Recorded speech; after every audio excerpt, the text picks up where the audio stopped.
Ең бірінші уақытыңызды үнемдейді. Егер де өзгергіңіз келсе,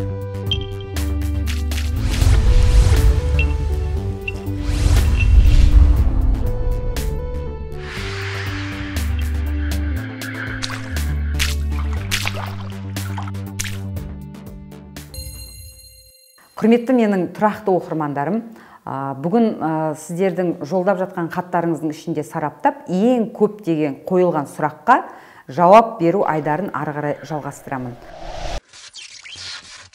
Өзгеріп келе жатқан кезімде менің айналамда өзім сияқты достарым жоқ, білім іздеген адам жоқ. Яғни мен мына ортадан қалай шығамын, ортаны қалай өзгертемін деген сұрақ өте көп екен. Енді бұл жерде не айтуға болады? Жалпы сіз қаласаңыз да, қаламасаңыз да қасыңызда жүрген адамдарға ұқсап кетеріңіз анық. Бұл ортадан бөлек сізге сіздің күнделікті көретін, сіздің жаңағы еститін дүниелеріңіздің бәрі сіздің өміріңізге тікелей әсер етеді. Себебі адамның өмірінде ең жаңағыдай жаман бұл ақпарат болып саналады екен. Қазіргі таңда әлеуметтік желіде отырып алып, ылғи жағымсыз жаңалықты тыңдайтын, жағымсыз жаңалықты ең бірінші болып көретін, және де сондай ақпараттар жазылған жерге өз пікірін қалдырып отыратын біздің өкінішке орай оқырмандар өте көп.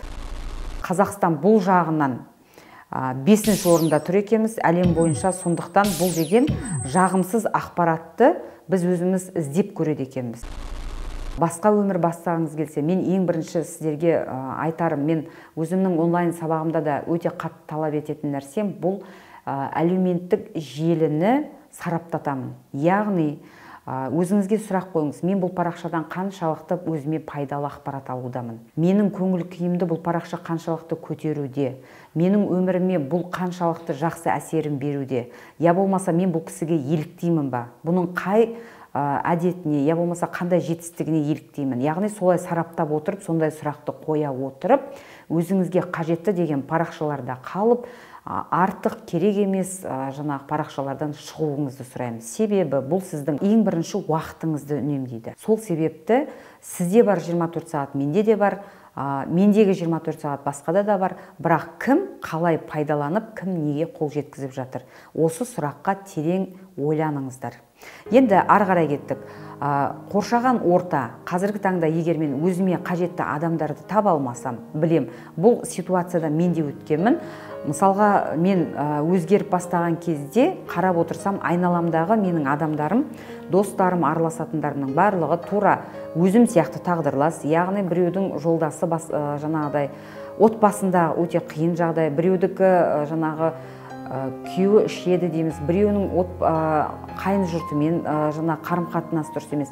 Ылғи сондай адамдар бірігіп жиналып алады екенбіз. Сөйтіп, сол айналдырған бір әңгімемізді айта береміз. Енді бұны айта берсек, бұның жыры көп, сондықтан қазір оның бәрін тоқтатамыз да, ең бірінші қатты қажет нәрсе бұл сізге өзіңізді дискомфорт санайтын ортаға қарай бару. Яғни, сіз өзіңізді комфортный санайтын күндегі бір шай дастарханның басында отырып, бір әңгімені қайталап, жылдар бойы айтып келе жатқан, араласып келе жатқан достарыңыздан қазіргі кезде мүмкіндік болса 5-6 айға жиі сол адамдармен араласпауға тырысыңыз.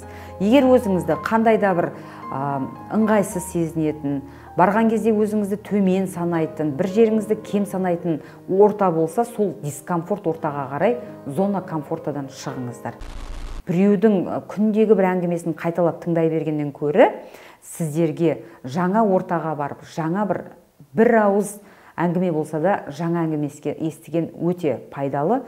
Сондықтан бүгіннен бастап ортаны өзгертуді ақырын жаңағыдай қадамдарын жасай бастаймыз. Ол үшін не керек екенін айттым.